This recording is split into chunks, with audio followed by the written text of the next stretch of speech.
సాయిరెడ్డి ఇది విశాఖ కాదు నెల్లూరు అని డిప్యూటీ మేయర్ రూప్ కుమార్ యాదవ్ అన్నారు. ఆయన మీడియా సమావేశం ఏర్పాటు చేశారు. ఈ సందర్భంగా ఆయన మాట్లాడుతూ మా ప్రాంతంలో నిన్న ఒక పెద్దాయన పర్యటించారు. కనీసం ఆయన పర్యటించిన ప్రాంతంలో కార్పొరేటర్ పేరు కూడా తెలియదని విమర్శించారు. వేమిరెడ్డి సొంతంగా కష్టపడి సంపాదించిన డబ్బుతో ఎన్నో సేవా ధార్మిక కార్యక్రమాలు నిర్వహిస్తారని, వీరేం చేస్తారో ఏం చేస్తారో ప్రజలకు చెప్పుకోండి, అంతేకాని మా వేమిరెడ్డి జోలికి వస్తే ఊరుకోమని అన్నారు. మా సాయన్న నిన్న నా మూలాపేటకి మా సొంత వాటికి వచ్చాడు, మీటింగ్ పెట్టుకున్నాడు. బయట ఎక్కడి నుంచో జనాలు తోలుకొని. మీ అందరి సాక్షిగానే మీ కార్పొరేటర్ ఎవరు, మీ కార్పొరేటర్ పేరు చెప్పండి 4 సార్లు అడిగాడు. అక్కడ ఎవరైనా స్థానికులు వచ్చుంటే, ఆ ప్రాంత ప్రజానికం కనుక అక్కడికి వచ్చుంటే చెప్పుండేవాళ్ళు కార్పొరేటర్ పేరు. మీ కార్పొరేటర్ పేరు కూడా మీకు తెలీదా అని మీడియా సాక్షిగా స్వయంగా ఆయనే అడిగాడు. మనం అంతా చూసాం. మీ కార్పొరేటర్ పేరు నాగమణి అని చెప్పి మాట్లాడాడు మా సాయన్న.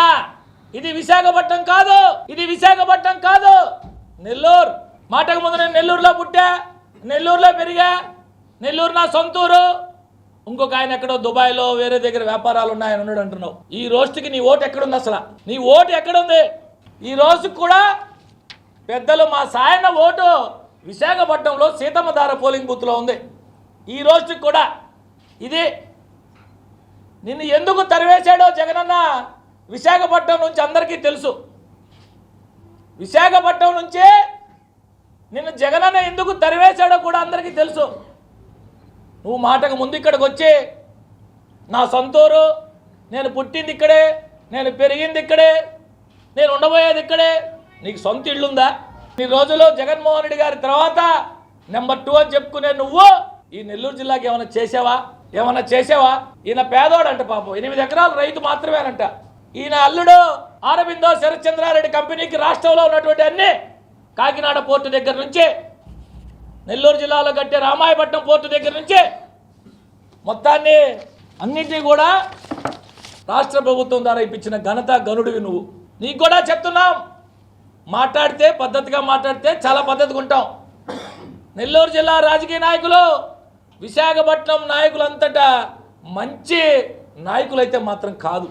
మాకు రెండూ తెలుసు, మంచితనమో తెలుసు, తేడా వస్తే రెండోది కూడా తెలుసు. మాకు తేడా వస్తే రెండోది కూడా, ప్రభుత్వం వస్తుందో లేదో మనకు తెలీదు, మనం ముందుగానే బీజేపీతో మాట్లాడుకుంటామని చెప్పి నీ అల్లుడి చేత ఏదైతే ఈ మధ్య దేశవ్యాప్తంగా చర్చ జరుగుతుందో, దేశవ్యాప్తంగా ఎలక్ట్రల్ బాండ్స్ మీద ఇష్యూ జరుగుతూ ఉందో సుప్రీంకోర్టు లెవెల్లో, 35 కోట్లు నీ అల్లుడు 50 కోట్ల రూపాయల డబ్బులు ఎలక్ట్రల్ బాండ్లు ఇస్తే 35 కోట్లు భారతీయ జనతా పార్టీకి ఇప్పించావు కాదా?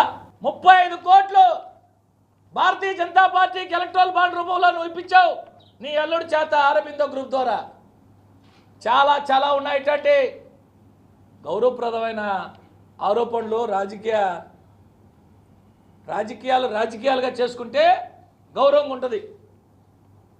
నేను నెల్లూరులోనే ఉంటా, సపరేట్ మేనిఫెస్టో అందరూ అయిపోయింది. సపరేట్ మేనిఫెస్టో నెల్లూరు నగరానికి, ప్రత్యేక మేనిఫెస్టో. ఎక్కడికి పోతే అక్కడ ప్రత్యేక మేనిఫెస్టో. ఉదయగిరికి ఒక ప్రత్యేక మేనిఫెస్టో, నెల్లూరుకి ఒక మేనిఫెస్టో. తెలుగుదేశం పార్టీలో ఎవడైనా చేస్తే అమ్ముడు పోయారు, వైసీపీలోకి వస్తే ప్రేమగా వచ్చారు. తెలుగుదేశం పార్టీలో ఎవడొచ్చినా ఆయన అమ్ముడు పోయాడు, ఈయన పార్టీలోకి వస్తే అసలు పోలిక ఎక్కడిది? నీకు వేమిరెడ్డి ప్రభాకర్ రెడ్డి గారికి పోలిక ఉంది అసలు? నెల్లూరు నియోజకవర్గ పార్లమెంటు నియోజకవర్గ ప్రజలారా ఆలోచన సాగించండి.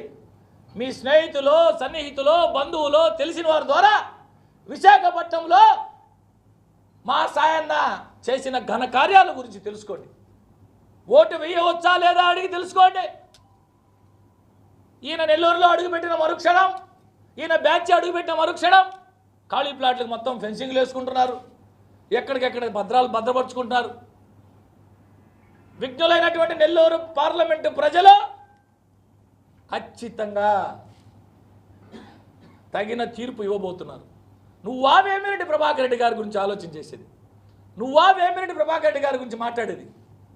తన కష్టార్జితంతో ఎక్కడెక్కడో వ్యాపారాలు చేసుకొని తన సంపాదించిన డబ్బు తీసుకొచ్చి పుట్టిన గడ్డకి ఎంతో మేలు చేయాలని చెప్పి అనేక రకాల కార్యక్రమాలు, సంక్షేమ కార్యక్రమాలు, ధార్మిక కార్యక్రమాలు, ఉచిత విద్య, ఉచిత వైద్యం, పేదలకు ఎక్కడ ఏ అవసరం ఉన్నా నేను తన తలుపు తట్టిన ప్రతి ఒక్కడికి తనకు చేతనైనంత సాయం చేసే వేమిరెడ్డి ప్రభాకర్ రెడ్డి ఎక్కడా? ఊళ్ళో ఆస్తులు పెరుక్కునే నువ్వెక్కడా? పోలికుందా అంటున్నా? అసలు పోలికుందా నీకు మా ప్రభాకర్కి? నిరుపేదండి, 8 ఎకరాల నిరుపేద, 150 కోట్లతో విశాఖపట్నంలో బంగ్లా కడుతున్న నిరుపేద ఈయన. ప్రతి ఒక్కరికి తెలుసు. చాలా చాలా ఇది ట్రయల్ పార్ట్ మాత్రమే, ట్రయల్. ఇద్దరికి చెప్తున్నాం.